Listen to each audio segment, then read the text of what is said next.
Hello everyone, welcome back to our channel Chandra's home world. ಇವತ್ತಿನ ವಿಡಿಯೋದಲ್ಲಿ kitchen make over and organisation ಐಡಿಯಾಸ್ನ share ಮಾಡ್ತಾ ಇದ್ದೀನಿ. ನಿಮ್ಮ ಅಡುಗೆ ಮನೆಯನ್ನು ಕೂಡ ಲಕ್ಷ್ಮಿ ಕಳೆಯಿಂದ ನೋಡಬೇಕು, ಅಸ್ಥೆಟಿಕ್ ಆಗಿ ಇಟ್ಕೊಳ್ಬೇಕು, ಆರ್ಗನೈಸಿಂಗ್ ಆಗಿ, ಡೆಕೋರೇಟಿವ್ ಆಗಿ, ಅಟ್ರಾಕ್ಟಿವ್ ಆಗಿ ಇಟ್ಕೊಳ್ಬೇಕು ಅನ್ನೋದಾದ್ರೆ ಈ ಒಂದು ವಿಡಿಯೋ ಡೆಫಿನೆಟ್ಲಿ ಹೆಲ್ಪ್ಫುಲ್ ಆಗುತ್ತೆ. ಫಸ್ಟ್ ಆಫ್ ಆಲ್ ಇದು ಯಾವುದೇ ಥರದ ಕೊಲಾಬ್ರೇಷನ್ ಅಲ್ಲ, ಕೆಲವೊಂದು ಆರ್ಗನೈಸರ್ಸ್ನ ಉಪಯೋಗಿಸ್ಕೊಂಡು ಯಾವ ಥರ ಕಿಚನ್ ಮೇಕ್ ಓವರ್ ಮಾಡ್ಬೋದು ಅನ್ನೋ ಐಡಿಯಾಸ್ನ ಶೇರ್ ಮಾಡ್ತಾ ಇದ್ದೀನಿ.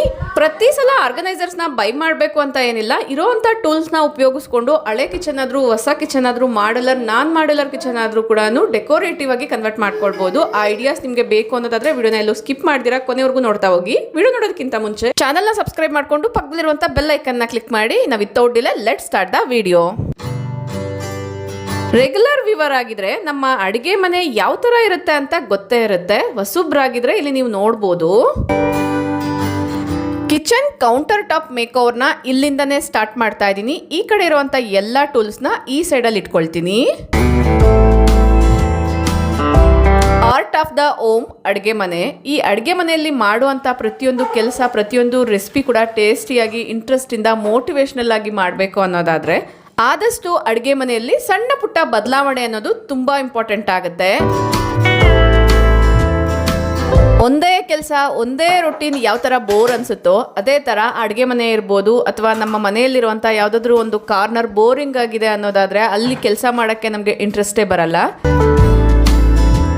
ಒಂದು ಕಡೆ ಇರುವಂಥ ಕೌಂಟರ್ನ ಪೂರ್ತಿ ಖಾಲಿ ಮಾಡ್ಕೊಂಡಿದ್ದೀನಿ. ಈಗ ಅದನ್ನು ಕ್ಲೀನ್ ಮಾಡೋದಕ್ಕೋಸ್ಕರ ಮೈಕ್ರೋಫೈಬರ್ ಕ್ಲಾತ್ ಜೊತೆಗೆ ಆಲ್ ಪರ್ಪಸ್ ಕ್ಲೀನಿಂಗ್ ಲಿಕ್ವಿಡ್ ಬರುತ್ತೆ ಅಲ್ಲ, ಅದನ್ನೇ ಯೂಸ್ ಮಾಡ್ತಾ ಇದ್ದೀನಿ. ಇದು ಹೋಮ್ ಮೇಡ್ ಲಿಕ್ವಿಡು, ಸುಮಾರು ಸತಿ ಶೇರ್ ಮಾಡಿದ್ದೀನಿ. ನೀವು ಯಾರಾದ್ರೂ ಫಸ್ಟ್ ಟೈಮ್ ವಿಸಿಟ್ ಮಾಡ್ತಾ ಇದ್ರೆ ಕ್ಲೀನಿಂಗ್ ವಿಡಿಯೋ ಪ್ಲೇಲಿಸ್ಟ್ನ ಒಂದ್ಸರಿ ಚೆಕ್ ಮಾಡಿ.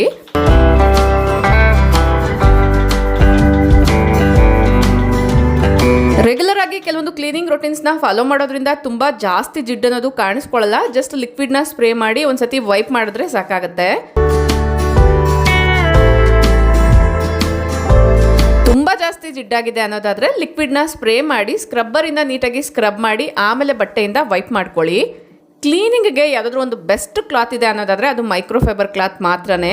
ನೀವೇನಾದರೂ ಬರುವಂಥ ಹಬ್ಬಕ್ಕೆ ಮನೇನ ಡೀಪ್ ಕ್ಲೀನ್ ಮಾಡಬೇಕು ಅಂತ ಅಂದ್ಕೊಂಡಿದ್ರೆ ಮೈಕ್ರೋಫೈಬರ್ ಕ್ಲಾತ್ನ ಯೂಸ್ ಮಾಡಿ. ಕೆಲಸ ಕೂಡ ಕಡಿಮೆ ಆಗುತ್ತೆ, ಕ್ಲೀನಿಂಗು ಕೂಡ ಬೇಗ ಆಗುತ್ತೆ. ಕೌಂಟರ್ ಮೇಲೆ ಧೂಳೆಲ್ಲ ಇದ್ದಿದ್ದ ಕಾರಣ ಬಟ್ಟೆನ ಇನ್ನೊಂದ್ಸತಿ ವಾಶ್ ಮಾಡಿ ನೀಟಾಗಿ ಕೌಂಟರ್ನ ವೈಪ್ ಮಾಡ್ತೀನಿ. ಯೂಶ್ವಲಿ ಸ್ಟವ್ ಸುತ್ತಮುತ್ತ ಸ್ವಲ್ಪ ಜಾಸ್ತಿ ಜಿಡ್ಡಿರುತ್ತೆ, ಅದನ್ನು ಪಾಯಿಂಟ್ ಔಟ್ ಮಾಡಿ ನೀಟಾಗಿ ಕ್ಲೀನ್ ಮಾಡಿ.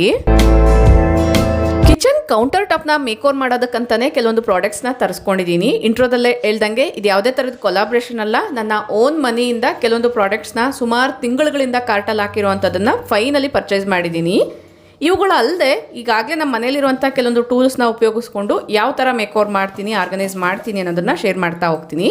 ಫಸ್ಟಿಗೆ ನಾನು ಏನೇನು ಪ್ರಾಡಕ್ಟ್ಸ್ನ ತೊಗೊಂಡಿದ್ದೀನಿ ಅಂತ ತೋರಿಸ್ತಾ ಇದ್ದೀನಿ. ಇದು ಅಟ್ ಪ್ರೆಸೆಂಟ್ ತುಂಬಾ ಟ್ರೆಂಡಿಂಗಲ್ಲಿರುವಂತಹ ಫ್ಲೂಟೆಡ್ ಗ್ಲಾಸ್ ಜಗ್ ವಿತ್ 4 ಟಂಬ್ಲರ್ಸ್ ಬರುತ್ತೆ. ಇದ್ರ ಜೊತೆಗೆ ಕೆಲವೊಂದು ವಾಟರ್ ಗ್ಲಾಸಸ್ನ ಕೂಡ ತೊಗೊಂಡಿದ್ದೀನಿ. ಇಲ್ಲಿ ನೀವು ನೋಡ್ತಾ ಇರ್ಬೋದು, ಸೆಟ್ ಆಫ್ 6 ಗ್ಲಾಸ್ ಬರುತ್ತೆ. ಆಲ್ಮೋಸ್ಟ್ 700 to 800 ಮಧ್ಯದಲ್ಲಿ ಬರುತ್ತೆ. ಇದು ಸುಮಾರು ವರ್ಷಗಳಿಂದ ನಾನು ತಗೊಳ್ಬೇಕು ಅಂತ ಅನ್ಕೊಂಡಿದ್ದಂಥದ್ದು. ಮಿನಿ ಟೀ ಕಪ್ಸ್ ಜೊತೆಗೆ ಈ ಹೋಲ್ಡರ್ ಕೂಡ ಬಂದಿದೆ. ಇಲ್ಲಿ ನೀವು ನೋಡ್ತಾ ಇರ್ಬೋದು ಗ್ಲಾಸ್ ಶೇಪ್ ಯಾವ ಥರ ಇದೆ ಅಂತ, ತುಂಬಾನೇ ಕ್ಯೂಟ್ ಆಗಿದೆ ಅಲ್ವಾ. ಇದು ರಿಬ್ ಟೆಕ್ಸ್ಚರ್ ಡಿಸೈನ್ ಅಲ್ಲಿ ಬಂದಿದೆ. ಸ್ಟಾರ್ಟಿಂಗ್ ಅಲ್ಲೇ ತೋರಿಸ್ದಂಗೆ 2 ವುಡನ್ ಸ್ಟೂಲ್ ಕೂಡ ತಗೊಂಡಿದ್ದೀನಿ. ಇದು ಆಂಟಿ ಸ್ಕಿಡ್ ಪ್ಯಾಡಿಂಗ್ ಇರುತ್ತೆ. ಸ್ಮಾಲ್ ಕಿಚನ್ ಅಲ್ಲೂ ಕೂಡ ಕಡಿಮೆ ಜಾಗದಲ್ಲಿ ಆರ್ಗನೈಸ್ ಮಾಡಬಹುದು. ಇವುಗಳಲ್ಲಿ ನಿಮಗೆ ತುಂಬ ಯಾವ್ದು ಇಷ್ಟ ಆಯಿತು ಡೆಫಿನೆಟ್ಲಿ ಕಮೆಂಟ್ ಮಾಡಿ ತಿಳಿಸಿ. ಇವುಗಳ ಲಿಂಕ್ ಬೇಕಂದ್ರೆ ಡಿಸ್ಕ್ರಿಪ್ಷನಲ್ಲಿ ಟ್ಯಾಗ್ ಮಾಡಿರ್ತೀನಿ, ಇಂಟ್ರೆಸ್ಟ್ ಇರೋರು ಚೆಕ್ ಮಾಡಿ. ಅಡುಗೆ ಮನೆ ಸ್ಪೇಷಿಯಸ್ ಆಗಿ ಕಾಣಲಿ ಅನ್ನೋದ್ರಿಂದ ಈ ಒಂದು ವುಡನ್ ಸ್ಟೂಲ್ನ ಯೂಸ್ ಮಾಡಿ ಕಾರ್ನರಲ್ಲಿ ಮಿಕ್ಸಿನ ಇಡೋಣ ಅಂತ ಅಂದ್ಕೊಂಡೆ. ಬಟ್ ನನಗೆ ಆಗ ನೆನಪಾಯಿತು, ಈ ಒಂದು ಕಾರ್ನರ್ ಬಿಟ್ಟರೆ ಬೇರೆ ಎಲ್ಲೂ ಕೂಡ ಮೈಕ್ರೋವೇವ್ನ ಸೆಟ್ ಮಾಡೋಕ್ಕಾಗಲ್ಲ ಅಂತ. ಯೂಶಲಿ ಕೆಲವೊಂದು ಎಲೆಕ್ಟ್ರಿಕಲ್ ಗ್ಯಾಜೆಟ್ಸ್ಗೆ ಎಲ್ಲ ಸ್ವಿಚ್ ಪಾಯಿಂಟ್ಸೂ ಸೆಟ್ ಆಗಲ್ಲ. ಸೊ ಮೈಕ್ರೋವೇವ್ಗೆ ಈ ಒಂದು ಸ್ವಿಚ್ ಪಾಯಿಂಟ್ ಮಾತ್ರ ಸೆಟ್ ಆಗ್ತಿತ್ತು. ಕಾರ್ನರಲ್ಲಿ ಮೈಕ್ರೋವೇವ್ನ ಸೆಟ್ ಮಾಡ್ಕೊಳ್ತೀನಿ. ಕೆಲವೊಮ್ಮೆ ಮೈಕ್ರೋವೇವ್ಗೆ ಸ್ಟ್ಯಾಂಡನ್ನು ಉಪಯೋಗಿಸ್ತಿರ್ತೀನಿ, ಕೆಲವೊಮ್ಮೆ ಸ್ಟ್ಯಾಂಡನ್ನು ತೆಗೆದ್ಬಿಟ್ಟು ಡೈರೆಕ್ಟಾಗಿ ಕೂಡ ಇಡ್ತಾ ಇರ್ತೀನಿ. ಸೊ ಇದ್ರ ಮೇಲೆ ಒಂದು ಟೇಬಲ್ ರನ್ನರ್ನ ಹಾಕ್ತಾ ಇದ್ದೀನಿ. ಯೂಶ್ವಲಿ ಇದು ಸೆಂಟರ್ ಟೇಬಲ್ ಮೇಲೆ ಹಾಕೋ ಅಂಥದ್ದು, ಬಟ್ ಅದನ್ನು ಸ್ವಲ್ಪ ಫೋಲ್ಡ್ ಮಾಡಿ ಮೈಕ್ರೋವೇವ್ ಮೇಲೆ ಹಾಕಿದ್ದೀನಿ.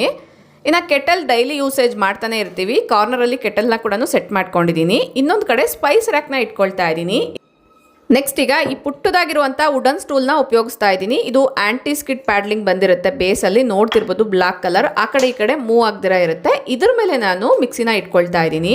ಕಿಚನ್ ಕೌಂಟರ್ನ ಆರ್ಗನೈಸ್ ಮಾಡುವಾಗ ಆದಷ್ಟು ಆರ್ಡರ್ ವೈಸು ಎಲ್ಲದನ್ನ ಜೋಡಿಸ್ಕೊಳ್ಳಿ. ತುಂಬ ಹೈಟಲ್ಲಿರುವಂಥದ್ದನ್ನ ಫಸ್ಟಿಗೆ ಜೋಡಿಸಿ, ಅದಕ್ಕಿಂತ ಕಡಿಮೆ ಹೈಟಲ್ಲಿರುವಂಥದ್ದನ್ನ ಅದ್ರ ಪಕ್ಕದಲ್ಲಿಡಿ. ಈ ಥರ ಹೈಟ್ ವೈಸ್ ಆರ್ಡರ್ನ ಫಾಲೋ ಮಾಡಿದ್ರೆ ನೋಡೋಕ್ಕೂ ಕೂಡ ನೀಟಾಗಿ ಕಾಣುತ್ತೆ. ಪ್ರತಿ ಕಿಚನಲ್ಲೂ ಕೂಡ ಕುಕ್ಕರ್ಸ್ನ ಯೂಸ್ ಮಾಡ್ತೀವಿ. ಕುಕ್ಕರ್ಗೆ ಹಾಕುವಂಥ ವಿಸಿಲ್ಸ್ ಏನಿರುತ್ತೆ ಆ ಒಂದು ಲಿಡ್ಸ್ನೆಲ್ಲ ಕೂಡ ಸೆರಾಮಿಕ್ ಬೌಲಲ್ಲಿ ಜೋಡಿಸ್ಕೊಂಡಿದ್ದೀನಿ. ಈ ಬೌಲು ನೋಡೋಕ್ಕೂ ಕೂಡ ತುಂಬ ಬ್ಯೂಟಿಫುಲ್ ಆಗಿ ಕಾಣಿಸುತ್ತೆ. ಇದ್ರ ಒಳಗಡೆ ಒಂದು ಪ್ಲಾಂಟ್ನ ಇಟ್ಟಾಗ ಆ ಒಂದು ಅಸ್ಥೆಟಿಕ್ ಫೀಲಿಂಗ್ ಅನ್ನೋದು ಇನ್ನೂ ಹೆಚ್ಚಾಗುತ್ತೆ. ಇನ್ನು ತುಪ್ಪದ ಕಂಟೈನರ್ನ ಕೂಡ ಇಲ್ಲೇ ಇಡ್ತಾ ಇದ್ದೀನಿ. ಆಯಿಲ್ ಎಲ್ಲ ಬಟ್ಟೆ ಮೇಲೆ ಆಗಬಾರ್ದು ಅನ್ನೋದ್ರಿಂದ ಒಂದು ಬೌಲಲ್ಲಿ ಇಟ್ಟಿದ್ದೀನಿ. ಇಲ್ಲಿ ಅಬ್ಸರ್ವ್ ಮಾಡಿದ್ರೆ ನಾನು ಇದು ಯಾವುದು ಕೂಡ ಅನ್ಕೊಂಡು ಪರ್ಚೇಸ್ ಮಾಡಿಲ್ಲ, ಬಟ್ ಇದನ್ನೆಲ್ಲ ಸೆಟ್ ಮಾಡಿದ್ಮೇಲೆ ಅಬ್ಸರ್ವ್ ಮಾಡ್ತಾ ಇದ್ದೀನಿ. ಇದರ ಎಲ್ಲ ಕಲರ್ ಕಾಂಬಿನೇಷನ್ ಕೂಡ ಎಕ್ಸಾಕ್ಟ್ ಆಗಿ ಮ್ಯಾಚ್ ಆಗಿದೆ. ಕೌಂಟರ್ನ ಒಂದು ಕಾರ್ನರ್ ಆರ್ಗನೈಸ್ ಮಾಡಿದ್ದಾಯಿತು, ಇನ್ನೊಂದು ಕಾರ್ನರ್ನ ಮೇಕ್ ಓವರ್ ಮಾಡ್ತೀನಿ. ಫಸ್ಟಿಗೆ ಯಾವ ಥರ ಇತ್ತು ಅಂತ ಈಗಾಗಲೇ ನೀವು ಸ್ಟಾರ್ಟಿಂಗಲ್ಲಿ ನೋಡಿದ್ದೀರಾ. ಈಗ ನಾನು ಆಗಲೇ ಏನು ವುಡನ್ ಸ್ಟೂಲ್ ತೋರಿಸಿದೆ, ಅದು ಸೆಟ್ ಆಫ್ 2 ಬರುತ್ತೆ. ಸ್ಮಾಲ್ ಒನ್ನ ಮಿಕ್ಸಿ ಇಡೋದಕ್ಕೋಸ್ಕರ ಯೂಸ್ ಮಾಡಿದ್ದೀನಿ. ಇದು ಬಿಗ್ ಒನ್ನು. ಇದನ್ನು ಸ್ಟವ್ ಪಕ್ಕದಲ್ಲಿ ಕಾರ್ನರ್ ಇದೆ ಅಲ್ವಾ, ಈ ಒಂದು ಕಾರ್ನರ್ನ ಮೇಕ್ ಓವರ್ ಮಾಡೋಕ್ಕೆ ಯೂಸ್ ಮಾಡ್ತಾ ಇದ್ದೀನಿ.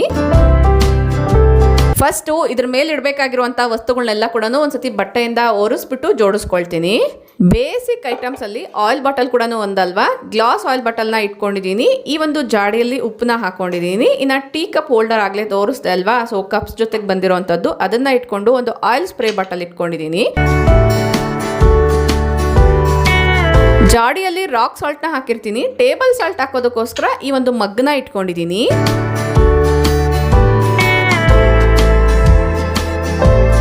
ಈ ಲುಕ್ ಯಾವ ಥರ ಕಾಣಿಸ್ತಿದೆ ಡೆಫಿನೆಟ್ಲಿ ಕಮೆಂಟ್ ಮಾಡಿ ತಿಳಿಸಿ. ಒಂದು ಕಾರ್ನರಲ್ಲಿ ಈ ಥರ ಮೈಕ್ರೋವೇವ್ನ ಇಟ್ಕೊಂಡಿದ್ದೀನಿ, ಇನ್ನೊಂದು ಕಾರ್ನರಲ್ಲಿ ಎಸ್ಥೆಟಿಕ್ ಆಗಿ ಈ ಥರ ಜೋಡಿಸ್ಕೊಂಡಿದ್ದೀನಿ.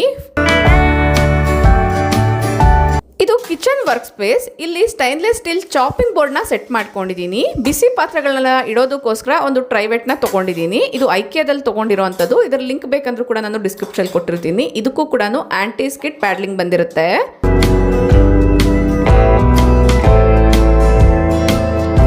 ಫೈನಲಿ ಈ ಥರ ಕಾಣಿಸ್ತಾ ಇದೆ. ಇನ್ನೊಂದು ಕಡೆ ನಾನು ಕಿಚನ್ ಕ್ಯಾಬಿನೆಟ್ಸ್ ಒಳಗಡೆ ವರ್ಟಿಕಲ್ ಸ್ಪೇಸ್ನ ಯಾವ ಥರ ಯುಟಿಲೈಸ್ ಮಾಡ್ಕೊಳ್ಬೋದು ಅಂತ ತೋರಿಸ್ತಾ ಇದ್ದೀನಿ. ಇಲ್ಲಿ ಒಂದು ಕಿಚನ್ ರ್ಯಾಕ್ನ ಯೂಸ್ ಮಾಡಿದ್ದೆ, ಅದ್ರ ಬದಲಿಗೆ ನೀವು ಮೈಕ್ರೋವೇವ್ ಸ್ಟ್ಯಾಂಡ್ಸ್ನ ಕೂಡ ಯೂಸ್ ಮಾಡ್ಕೊಳ್ಬೋದು. ಈಗ ನಾನು ವೈಟ್ ಕಲರ್ ಕಿಚನ್ ರ್ಯಾಕ್ ಏನು ತೋರಿಸ್ದೆ ಅದನ್ನು ಕೌಂಟರ್ ಸ್ಪೇಸ್ ಆರ್ಗನೈಸ್ ಮಾಡೋದಕ್ಕೋಸ್ಕರ ಯೂಸ್ ಮಾಡ್ತಾ ಇದ್ದೀನಿ. ಸೊ ನನ್ನ ಹತ್ರ ಇದ್ದಂಥ ಮೈಕ್ರೋವೇವ್ ಸ್ಟ್ಯಾಂಡ್ನ ಉಪಯೋಗಿಸ್ಕೊಂಡು ಈ ಥರ ಸೆಟ್ ಮಾಡ್ಕೊಂಡಿದ್ದೀನಿ ಕ್ಯಾಬಿನೆಟ್ ಒಳಗಡೆ. ಮೈಕ್ರೋವೇವ್ ಇಲ್ಲ ಅಂದ್ರೂ ಈ ಥರ ಸ್ಟ್ಯಾಂಡ್ಸ್ ಈಗ ಅವೈಲಬಲ್ ಇರುತ್ತೆ. ನೀವು ಆದಷ್ಟು ವೆಸಲ್ಸ್ ಎಲ್ಲ ತಗೊಳ್ಳುವಾಗ ಒಂದ್ಸರಿ ಚೆಕ್ ಮಾಡಿ. ಯೂಶುವಲಿ ನಾನು ಒಟ್ಟಿಗೆ ಎಲ್ಲ ಆರ್ಗನೈಸರ್ಸ್ನ ಪರ್ಚೇಸ್ ಮಾಡಲ್ಲ. ನಮ್ಮ ಕಿಚನ್ ಕಲರ್ ಕಾಂಬಿನೇಷನ್ಗೆ ಸೂಟ್ ಆಗುವಂಥ ಆರ್ಗನೈಸರ್ಸ್ನ ಯಾವುದಾದ್ರೂ ಒಂದು ತೊಗೊಳ್ತೀನಿ. ಅದನ್ನು ಮಲ್ಟಿಪರ್ಪಸಲ್ಲಿ ಉಪಯೋಗಿಸೋ ಥರ ನೋಡೇ ನಾನು ತೊಗೊಳ್ಳೋ ಅಂಥದ್ದು. ಫಸ್ಟ್ ನಾನು ಈ ಒಂದು ರ್ಯಾಕ್ ಏನು ತೋರಿಸ್ದೆ ಅದನ್ನು ಸ್ಟವ್ ಪಕ್ಕದಲ್ಲಿ ಆಯಿಲ್ ಬಾಟಲ್ಸ್ ಎಲ್ಲ ಇಡ್ತೀವಲ್ವಾ, ಆ ಒಂದು ಏರಿಯಾನ ಆರ್ಗನೈಸ್ ಮಾಡೋಕ್ಕೆ ಉಪಯೋಗಿಸ್ತಾ ಇದ್ದೆ. ಅದಾದಮೇಲೆ ಕ್ಯಾಬಿನೆಟ್ಸ್ ಒಳಗಡೆ ಅಂಡರ್ ಶೆಲ್ಫ್ ಆರ್ಗನೈಸರ್ ಆಗಿ ಉಪಯೋಗಿಸ್ತಾ ಇದ್ದೆ. ಅಟ್ ಪ್ರೆಸೆಂಟ್ ಇದನ್ನು ನಾನು ಕೌಂಟರ್ ಸ್ಪೇಸ್ನ ಆರ್ಗನೈಸ್ ಮಾಡೋಕ್ಕೆ ಉಪಯೋಗಿಸ್ತಾ ಇದ್ದೀನಿ. ಈ ಫ್ಲೂಟೆಡ್ ಸೆಟ್ ಹೊಸದಾಗಿರೋದ್ರಿಂದ ಒಂದ್ಸತಿ ನೀಟಾಗಿ ವಾಶ್ ಮಾಡಿ ಒಂದು ಬಟ್ಟೆ ಮೇಲೆ ಬೋರ್ಲಾಗ್ತಾ ಇದ್ದೀನಿ, ಸ್ವಲ್ಪ ಡ್ರೈ ಆಗಲಿ ಅಂತ. ಅಷ್ಟರಲ್ಲಿ ನಾನು ಈ ಬೇಸಿಗೆಗೆ ತಂಪಾಗಿರುವಂಥ ಮಸಾಲ ಮಜ್ಜಿಗೆನ ರೆಡಿ ಮಾಡ್ಕೊಳ್ತೀನಿ. ಕೆಲಸದ ಮಧ್ಯದಲ್ಲಿ ತಂಪು ಪಾನೀಯಗಳನ್ನ ರೆಡಿ ಮಾಡ್ಕೊಳ್ತಾ ಇರ್ತೀನಿ. ಬಟ್ ಎಲ್ಲದನ್ನ ತೋರಿಸ್ತಾ ಹೋದ್ರೆ ವಿಡಿಯೋ ಲೆಂತಿ ಆಗುತ್ತೆ ಅನ್ನೋದ್ರಿಂದ ಸುಮಾರಷ್ಟು ರೆಸಿಪೀಸ್ನ ನಾನು ಸ್ಕಿಪ್ ಮಾಡ್ತೀನಿ. ನಿಮ್ಗೆ ಏನಾದರೂ ಇಂಟ್ರೆಸ್ಟ್ ಇದ್ದರೆ ಡೆಫಿನೆಟ್ಲಿ ಕಮೆಂಟ್ ಮಾಡಿ ತಿಳಿಸಿ. ನಾನು ಕಮಿಂಗ್ ವಿಡಿಯೋಸಲ್ಲಿ ಅದನ್ನು ಕೂಡ ಇನ್ಕ್ಲೂಡ್ ಮಾಡ್ತೀನಿ. ಯೂಶುವಲಿ ಈ ಮಸಾಲ ಮಜ್ಜಿಗೆನ 2 ರೀತಿಯಲ್ಲಿ ಮಾಡ್ತಾ ಇರ್ತೀನಿ. ಈಗ ಇನ್ಸ್ಟೆಂಟಾಗಿ ಯಾವುದಾಗುತ್ತೋ ಅದನ್ನು ಮಾಡ್ತಾ ಇದ್ದೀನಿ. ಎಷ್ಟು ಗ್ಲಾಸ್ ಮಜ್ಜಿಗೆ ಬೇಕೋ ಅಷ್ಟು ಸ್ಪೂನಷ್ಟು ಮೊಸರನ್ನ ಹಾಕ್ಕೊಳ್ಬೇಕಾಗತ್ತೆ. ಇದರಲ್ಲಿ ಟೇಸ್ಟ್ಗೆ ತಕ್ಕಷ್ಟು ಉಪ್ಪು ಮತ್ತು ಒಂದು ಪೌಡರ್ನ ರೆಡಿ ಮಾಡಿ ಇಟ್ಕೊಂಡಿರ್ತೀನಿ. ಅದನ್ನು ಹಾಕ್ಬಿಟ್ಟು ಚೆನ್ನಾಗಿ ಮಿಕ್ಸ್ ಮಾಡಿ ಗ್ಲಾಸ್ ಪೂರ್ತಿ ವಾಟರ್ನ ತುಂಬಿಸಿದ್ರೆ ಮಸಾಲ ಮಜ್ಜಿಗೆ ಅನ್ನೋದು ರೆಡಿ ಆಗುತ್ತೆ. ತುಂಬ ಟೇಸ್ಟಿಯಾಗಿರುತ್ತೆ. ಆ್ಯಕ್ಚುಲಿ ನಾನೀಗ ಮಾಡ್ತಾ ಇರೋವಂಥದ್ದು 3 ಜನರಿಗೆ, ಬಟ್ ನಮ್ಮನೇಲಿ ಇದನ್ನು ತುಂಬ ಇಷ್ಟಪಡೋದ್ರಿಂದ ಒಂದು ಎಕ್ಸ್ಟ್ರಾ ಗ್ಲಾಸ್ ಆಫ್ ಮಜ್ಜಿಗೆನ ಮಾಡಿದ್ದೀನಿ.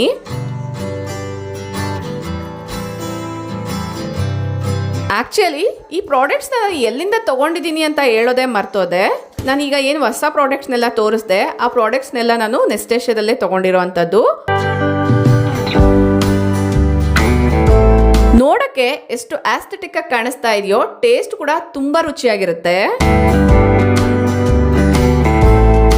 ಈಗ ಈಗ ಸಮ್ಮರ್ ಆಗಿರೋ ಕಾರಣ ಪ್ರತಿನಿತ್ಯ ಮಧ್ಯಾಹ್ನದ ಟೈಮಲ್ಲಿ ಮಸಾಲ ಮಜ್ಜಿಗೆನ ಕುಡಿತೀವಿ. ಯೂಶಲಿ ಮಧ್ಯಾಹ್ನದ ಟೈಮಲ್ಲಿ ಲಂಚ್ ಮಾಡೋವಂಥದ್ದು ಸ್ವಲ್ಪ ಕಡಿಮೆನೇ. ಯಾಕೆ ಅಂತ ಕೂಡ ಹೇಳ್ತಾ ಹೋಗ್ತೀನಿ. ವಿಡಿಯೋನ ಎಲ್ಲೂ ಸ್ಕಿಪ್ ಮಾಡಿದಿರ ಕೊನೆವರೆಗೂ ನೋಡ್ತಾ ಹೋಗಿ. ಬೇಸಿಗೆ ಆಗಿರೋ ಕಾರಣ ಬಾಡಿ ತುಂಬ ಡಿಹೈಡ್ರೇಟ್ ಆಗ್ತಾ ಇರುತ್ತೆ. ಹೈಡ್ರೇಟಿಂಗ್ ಆಗಿ ಇಟ್ಕೊಳ್ಬೇಕು ಅನ್ನೋದಾದ್ರೆ ಆದಷ್ಟು ಈ ಥರದ ತಂಪು ಪಾನೀಯಗಳನ್ನ ಪ್ರಿಫರ್ ಮಾಡಿದ್ರೆ ಬೆಟರು. ತಂಪು ಅಂದರೆ ಫ್ರಿಜ್ಜಲ್ಲಿ ಇಟ್ಟಿರೋದಂತ ಅಲ್ಲ, ಈ ಥರ ಮನೆಯಲ್ಲೇ ಮಾಡ್ಕೊಳ್ಳುವಂಥ ಶರ್ಬತ್ತುಗಳು, ಜ್ಯೂಸುಗಳು ಅಥವಾ ಮಡಿಕೆಯಲ್ಲಿ ಕುಡಿಯುವಂತಹ ನೀರು, ಇದೆಲ್ಲ ಕೂಡ ತಂಪು ಪಾನೀಯಗಳಂತಾನೆ ಹೇಳ್ಬೋದು. ನೆಕ್ಸ್ಟ್ ಇನ್ನು ಈ ಜಾರಲ್ಲಿ ಸ್ವಲ್ಪ ರಿಫ್ರೆಶಿಂಗ್ ವಾಟರ್ನ ಪ್ರಿಪೇರ್ ಮಾಡೋಣ ಅನ್ನೋದ್ರಿಂದ ಗ್ಲಾಸ್ ಪೂರ್ತಿ ಅಂದರೆ ಜಾರ್ ಪೂರ್ತಿ ನೀರನ್ನ ತುಂಬಿಸ್ಕೊಂಡಿದ್ದೀನಿ. ಮನೆಯಲ್ಲೆಲ್ಲರೂ ಲಂಚ್ ಬೇಡ ಅಂತ ಹೇಳಿದ್ರು, ನನಗೆ ಮಾತ್ರನೇ ಕಡಿಮೆ ಕ್ವಾಂಟಿಟಿಯಲ್ಲಿ ರೈಸ್ನ ಕುಕ್ ಮಾಡ್ಕೊಳ್ತಾ ಇದ್ದೀನಿ. ಸಾಮಾನ್ಯವಾಗಿ ನಮ್ಮ ಮನೆಯಲ್ಲಿ ಮಕ್ಕಳು, ಹಸ್ಬೆಂಡ್ ಮಧ್ಯಾಹ್ನ ಫ್ರೂಟ್ಸ್ ತಿಂದರೆ ಹೊಟ್ಟೆ ಹಶ್ವಾಗಲ್ಲ ಅಂತ ಹೇಳ್ತಾರೆ. ಬಟ್ ನನಗೆ ಕಾರ್ಬ್ಸ್ನ ಇಂಟೇಕ್ ತೊಗೊಂಡ್ರೆ ಮಾತ್ರನೇ ಆ ಸಮಾಧಾನ ಅನ್ನೋದು ಬರೋದು. ಯೂಶುವಲಿ ಲೇಡೀಸ್ ಎಲ್ಲರಿಗೂ ಈ ಪ್ರಾಬ್ಲಮ್ ಇರುತ್ತೆ ಅಂತ ಅಂದ್ಕೊಂಡಿದ್ದೀನಿ. ನಿಮಗೂ ಕೂಡ ಅಷ್ಟೇನಾ? ಕಮೆಂಟ್ ಮಾಡಿ ತಿಳಿಸಿ. ಇನ್ನು ಈ ಜಾರಲ್ಲಿ ವಾಟರ್ನ ಫಿಲ್ ಮಾಡಿದ್ದೆ ಅಲ್ವಾ, 1 ಟೇಬಲ್ ಸ್ಪೂನ್ ಅಷ್ಟು ಸಬ್ಜಾ ಸೀಡ್ಸ್ನ ಹಾಕಿದ್ದೀನಿ. ನೀರಲ್ಲಿ ಚೆನ್ನಾಗಿ ನೆನಿಬೇಕು. ಮಿನಿಮಮ್ ಒಂದು 15 ನಿಮಿಷ ಆದ್ರೂ ನೆನಿಬೇಕು. ಇದರಲ್ಲೇ ರಿಫ್ರೆಶ್ಮೆಂಟ್ಗೋಸ್ಕರ ಪುದೀನನ ಹಾಕ್ತಾ ಇದ್ದೀನಿ. ನಮ್ಮ ಟೆರೇಸಲ್ಲೇ ಹಾರ್ವೆಸ್ಟ್ ಮಾಡಿರುವಂಥ ಫ್ರೆಶ್ ಪುದೀನ. ಒಂದು 2-3 ಲೆಮನ್ ಸ್ಲೈಸಸ್ನ ಹಾಕ್ತಾ ಇದ್ದೀನಿ. ನಿಂಬೆ ಹಣ್ಣನ್ನ ಉಪಯೋಗಿಸುವಾಗ ತುಂಬ ಜಾಸ್ತಿ ಹಣ್ಣಾಗಿರುವಂಥದ್ದನ್ನ ತಗೊಳ್ಬೇಡಿ, ಸ್ವಲ್ಪ ಫ್ರೆಶ್ ಆಗಿರುವಂಥದ್ದನ್ನೇ ತಗೊಳ್ಳಿ. ತುಂಬ ಜಾಸ್ತಿ ಹಣ್ಣಾಗಿದೆ ಅನ್ನೋದಾದ್ರೆ ಈ ನೀರು ಸ್ವಲ್ಪ ಕಹಿ ಬರೋ ಚಾನ್ಸ್ ಇರುತ್ತೆ. ಈ ಗ್ಲಾಸಸ್ನೆಲ್ಲ ರ್ಯಾಕ್ ಮೇಲೆ ನೀಟಾಗಿ ಆರ್ಗನೈಸ್ ಮಾಡ್ಕೊಳ್ತಾ ಇದ್ದೀನಿ. ಇದ್ರ ಜೊತೆಗೆ ಕೆಲವೊಂದು ಗ್ಲಾಸ್ ವಾಟರ್ ಬಾಟಲ್ಸ್ನ ಕೂಡ ಇಡ್ತಾ ಇದ್ದೀನಿ. ಈ ಥರ ನೋಡಿದ ಕೂಡಲೇ ಕುಡಿಬೇಕು ಅಂತ ಅನಿಸ್ಬೇಕು. ಸೊ ಅಷ್ಟು ಅಟ್ರಾಕ್ಟಿವ್ ಆಗಿದ್ರೆ ನೀರು ಜಾಸ್ತಿ ಕುಡಿತೀವಿ ಅನ್ನೋದ್ರಿಂದ ಎಲ್ಲದನ್ನ ಆರ್ಗನೈಸ್ ಮಾಡ್ಕೊಂಡಿದ್ದೀನಿ. ಇದರ ಕೆಳಗಡೆ ಒಂದು ಚಪಾತಿ ಮಣೆನ ಇಟ್ಕೊಂಡು ಅದ್ರ ಮೇಲೆ ಬ್ರಾಸ್ ಬೌಲಲ್ಲಿ ಫ್ರೂಟ್ಸ್ನ ಇಟ್ಕೊಳ್ತಾ ಇದ್ದೀನಿ. ಅಟ್ ಪ್ರೆಸೆಂಟ್ ಅಂದರೆ ಇವತ್ತಿನ ದಿನಕ್ಕೆ ಎಷ್ಟು ಫ್ರೂಟ್ಸ್ ಬೇಕೋ ಮಕ್ಕಳಿಗೆ ಅದನ್ನ ಇಲ್ಲಿ ಆರ್ಗನೈಸ್ ಮಾಡ್ಕೊಳ್ತಾ ಇದ್ದೀನಿ. ನೋಡಿದ ಕೂಡಲೇ ತೊಗೊಂಡು ತಿಂತಾರೆ ಅನ್ನೋದ್ರಿಂದ. ನೆಕ್ಸ್ಟ್ ಈ ಸೆರಾಮಿಕ್ ಜಾಡಿ ಕ್ಯಾಪು ಒಡೆದೋಗಿತ್ತು. ಸೊ ಈ ಜಾಡಿಯಲ್ಲಿ ವಾಟರ್ನ ಫಿಲ್ ಮಾಡಿ ಯಾವುದಾದ್ರೂ ಒಂದು ಇಂಡೋರ್ ಪ್ಲಾಂಟ್ನ ಇಡೋಣ ಅಂತ ಪ್ಲಾನ್ ಮಾಡ್ಕೊಂಡಿದ್ದೀನಿ. ಇಲ್ಲಿ ನೀವು ನೋಡ್ತಾ ಇರ್ಬೋದು.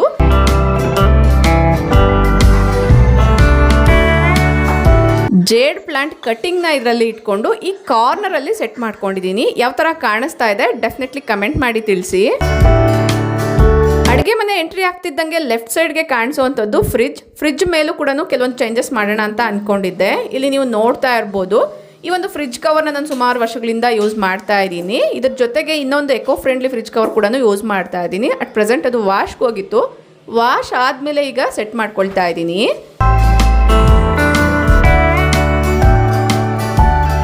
ಗ್ರೀನ್ ಪ್ಲಾಂಟ್ಸ್ ಅಂದರೆ ನನಗೆ ತುಂಬ ಇಷ್ಟ. ಮನೆಯಲ್ಲಿ ಎಲ್ಲ ಕಾರ್ನರ್ಸಲ್ಲಿ ಕೂಡ ಇಟ್ಕೊಂಡಿರ್ತೀನಿ. ಎಷ್ಟು ಪ್ಲಾಂಟ್ಸ್ನ ಇಟ್ಕೊಂಡಿರ್ತೀವೋ ಮೇಂಟೆನೆನ್ಸ್ ಕೂಡ ಅಷ್ಟೇ ಇರುತ್ತೆ. ಬಟ್ ಆದ್ರೂ ನನಗೆ ಆ ಕೆಲಸದಲ್ಲಿ ತುಂಬ ಖುಷಿ ಕೊಡುತ್ತೆ. ಫ್ರಿಜ್ ಮೇಲೆ ಯೂಶಲಿ ನಾನು ಫ್ರೂಟ್ಸ್ ಬೌಲ್ನ ಇಡ್ತಾ ಇರ್ತೀನಿ. ಫ್ರೂಟ್ಸ್ನೆಲ್ಲ ಆರ್ಗನೈಸ್ ಮಾಡೋದಕ್ಕೋಸ್ಕರ ಈ ಎಕೋ ಫ್ರೆಂಡ್ಲಿ ಬಾಸ್ಕೆಟ್ನ ತರಿಸ್ಕೊಂಡಿದ್ದೆ. ಈ ಬಾಸ್ಕೆಟಲ್ಲಿ ಎಲ್ಲ ಫ್ರೂಟ್ಸ್ನ ಸೆಟ್ ಮಾಡ್ಕೊಳ್ತಾ ಇದ್ದೀನಿ. ನಿಜ ಹೇಳಬೇಕು ಅಂದರೆ ನಮ್ಮ ಗೊಂಬೆ ಸ್ಕೂಲಿಂದ ಬಂದಿದ್ದ ಕೂಡಲೇ ಫ್ರೂಟ್ಸ್ನ ತೊಗೊಂಡು ತಿಂತಾ ಇರ್ತಾಳೆ. ಊಟ ಇಲ್ಲ ಅಂದ್ರೂ ಪರವಾಗಿಲ್ಲ, ಫ್ರೂಟ್ಸ್ ಇದ್ದರೆ ಸಾಕು ಅಂತ ಹೇಳ್ತಿರ್ತಾಳೆ. ಬಟ್ ಇವತ್ತು ವಿಡಿಯೋ ಶೂಟ್ ಮಾಡ್ತಾ ಇದ್ದೀನಿ, ಒಂದು ಸ್ವಲ್ಪ ಹೊತ್ತು ವೆಯ್ಟ್ ಮಾಡು, ಎಲ್ಲ ಫ್ರೂಟ್ಸ್ನ ಇದರಲ್ಲಿ ಇಟ್ಟು ಒಂದು ಕ್ಲಿಪ್ಪಿಂಗ್ಸ್ನ ತೊಗೊಂಡು ಆಮೇಲೆ ನಿಮಗೆ ಫ್ರೂಟ್ಸ್ನ ಸರ್ವ್ ಮಾಡ್ತೀನಿ ಅಂತ ಹೇಳಿದೆ. ಇಲ್ಲಿ ಅಬ್ಸರ್ವ್ ಮಾಡಿದರೆ ಈ ಒಂದು ಫ್ರೂಟ್ ಬಾಸ್ಕೆಟು ಎಷ್ಟು ಬ್ಯೂಟಿಫುಲ್ಲಾಗಿ ಕಾಣಿಸ್ತಾ ಇದೆ ಅಲ್ವಾ. ನಮ್ಮ ಕಿಚನ್ಗೆ ಕರೆಕ್ಟಾಗಿ ಸೂಟ್ ಆಗುತ್ತೆ. ಇನ್ನು ಈ ಬಾಸ್ಕೆಟ್ನ ಎಲ್ಲಿ ಬೇಕೋ ಅಲ್ಲಿ ಈಸಿಯಾಗಿ ಕ್ಯಾರಿ ಕೂಡ ಮಾಡ್ಬೋದು. ಈ ಬಾಸ್ಕೆಟಲ್ಲಿ ಫ್ರೂಟ್ಸ್ನೆಲ್ಲ ಹಾಕಿ ಫ್ರಿಜ್ ಮೇಲೆ ಇಡ್ತೀನಿ. ಆಗಲೇ ರೈಸ್ ಕುಕ್ ಆಗ್ತಾ ಇರೋಂಥ ತೋರಿಸ್ದೆ. ಆ್ಯಕ್ಚುಲಿ ನಾನು ಫ್ರೂಟ್ಸ್ನೆಲ್ಲ ಫಸ್ಟಿಗೆ ಜೋಡಿಸ್ಕೊಂಡಿದ್ದೆ. ಅದೇ ಟೈಮಲ್ಲೇ ರೈಸ್ನ ಕುಕ್ ಆಗೋಕ್ಕಿಟ್ಟೆ. ನೀಟಾಗಿ ತೊಳೆದ್ಬಿಟ್ಟು ಎಷ್ಟು ನೀರು ಬೇಕೋ ಅಷ್ಟು ಹಾಕಿ, ಅಂದರೆ ಕಡಿಮೆ ಕ್ವಾಂಟಿಟಿಯಲ್ಲಿ ಕುಕ್ ಮಾಡ್ತಾ ಇರೋದ್ರಿಂದ ಟೀ ಪಾಟಲ್ಲೇ ನಾನು ರೈಸ್ ಮಾಡ್ತಾ ಇದ್ದೀನಿ.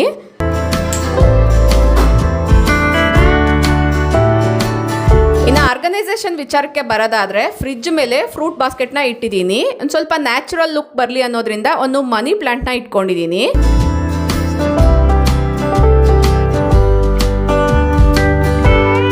ಇನ್ನೊಂದು ಕಡೆ ಫ್ರಿಜ್ ಕಾರ್ನರಲ್ಲಿ ಈ ಶೆಲ್ಫ್ ರ್ಯಾಕ್ನ ಇಟ್ಬಿಟ್ಟು ಇದ್ರ ಮೇಲೆ ಎಲ್ಲ ರೀತಿಯ ಪ್ಲಾಂಟ್ಸ್ನ ಹ್ಯಾಂಗ್ ಮಾಡೋಣ ಅಂತ ಅಂದ್ಕೊಂಡಿದ್ದೆ. ಬಟ್ ಇದ್ರ ಮೇಲೆ ಅಷ್ಟು ಸೂಟ್ ಆಗಲ್ಲ ಅಂತ ಅನ್ನಿಸ್ತು. ಆಗಲೇ ನಾನು ಏನು ರಿಫ್ರೆಶಿಂಗ್ ವಾಟರ್ ಎಲ್ಲ ಕೂಡ ಆರ್ಗನೈಸ್ ಮಾಡಿದೆ.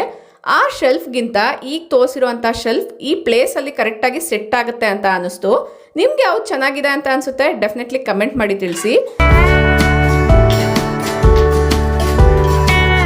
ಇನ್ನು ಮನೆಯಲ್ಲಿ ಕೆಲವೊಂದು ಪುಟ್ಟದಾಗಿರುವಂಥ ಗ್ಲಾಸ್ ಬಾಟಲ್ಸ್ ಇತ್ತು, ಅದರಲ್ಲೆಲ್ಲ ಕೂಡ ಪುಟ್ಟದಾಗಿರುವಂಥ ಇಂಡೋರ್ ಪ್ಲಾಂಟ್ಸ್ನ ಇಡೋಣ ಅನ್ನೋದ್ರಿಂದ ಎಲ್ಲದನ್ನ ಕೂಡ ತೆಗೆದುಬಿಟ್ಟು ಒಂದು ಟ್ರೇಯಲ್ಲಿ ಹಾಕಿಬಿಟ್ಟು ವಾಟರ್ನ ಫಿಲ್ ಮಾಡಿದ್ದೀನಿ.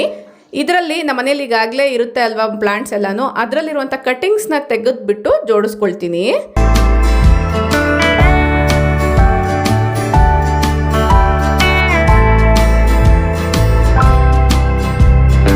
ಮನಿ ಪ್ಲಾಂಟ್ ಇಡಬೇಕಂತಲೇ ಇಲ್ಲ, ನಿಮ್ಮ ಹತ್ರ ಯಾವ ಪ್ಲಾಂಟ್ಸ್ ಇದ್ದರೆ ಅದರ ಕಟ್ಟಿಂಗ್ಸ್ನ ಉಪಯೋಗಿಸ್ಕೊಳ್ಬೋದು. ನೋಡೋಕ್ಕೆ ತುಂಬ ಬ್ಯೂಟಿಫುಲ್ ಆಗಿ ಕಾಣಿಸುತ್ತೆ, ಆ ನ್ಯಾಚುರಲ್ ಲುಕ್ ಅನ್ನೋದು ಆ್ಯಡ್ ಆಗುತ್ತೆ.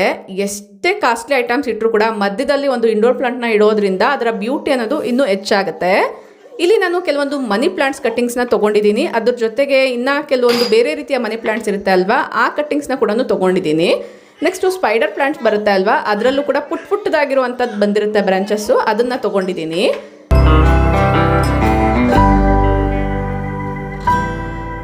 ಈ ಪ್ಲಾಂಟ್ಸ್ನೆಲ್ಲ ಅಲ್ಲಲ್ಲಿ ಒಂದೊಂದನ್ನ ಆರ್ಗನೈಸ್ ಮಾಡ್ಕೊಳ್ತಾ ಇದ್ದೀನಿ, ಲುಕ್ ಎನ್ಹಾನ್ಸ್ ಆಗಲಿ ಅನ್ನೋದ್ರಿಂದ.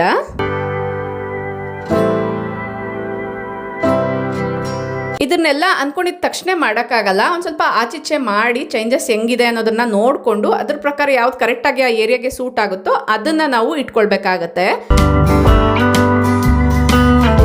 ಇನ್ನು ಈ ಶೆಲ್ಫ್ ರ್ಯಾಕ್ ಇತ್ತಲ್ವಾ, ಅಂಡರ್ ಶೆಲ್ಫ್ ರ್ಯಾಕು, ಅದನ್ನು ಇದೇ ಪ್ಲೇಸಲ್ಲೇ ಸೆಟ್ ಮಾಡ್ಕೊಳ್ತಾ ಇದ್ದೀನಿ. ಕೌಂಟರ್ ಮೇಲೆ ಇಡೋಣ ಅಂತ ಅಂದ್ಕೊಂಡಿದ್ದೆ, ಅದು ಸೂಟ್ ಆಗಲಿಲ್ಲ, ಪುನಃ ನಾನು ಇದೇ ಪ್ಲೇಸಲ್ಲೇ ಇಡ್ತಾ ಇದ್ದೀನಿ.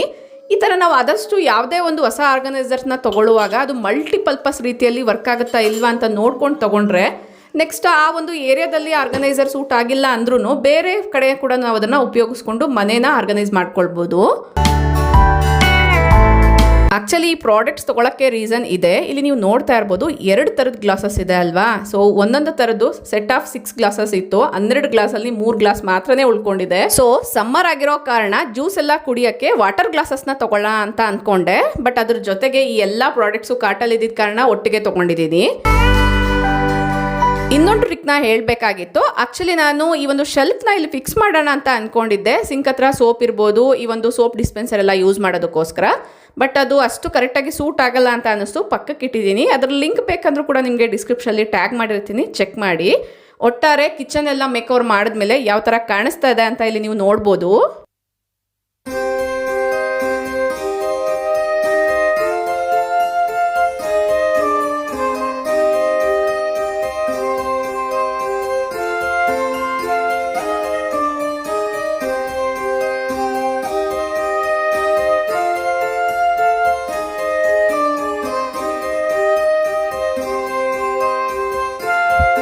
ಈ ಕ್ಯೂಟ್ ಆಗಿರುವಂಥ ಪ್ಲಾಂಟ್ಸ್ ಅಂತೂ ತುಂಬಾ ಎಸ್ಥೆಟಿಕ್ ಆಗಿ ಕಾಣಿಸ್ತಾ ಇದೆ. ಹೋಲ್ ಮೇಕ್ ಓವರಲ್ಲಿ ಇದು ತುಂಬಾ ಇಷ್ಟ ಆಯಿತು. ನಿಮ್ಗೆ ಯಾವ ಪಾರ್ಟ್ ಇಷ್ಟ ಆಯಿತು ಡೆಫಿನೆಟ್ಲಿ ಕಮೆಂಟ್ ಮಾಡಿ ತಿಳಿಸಿ.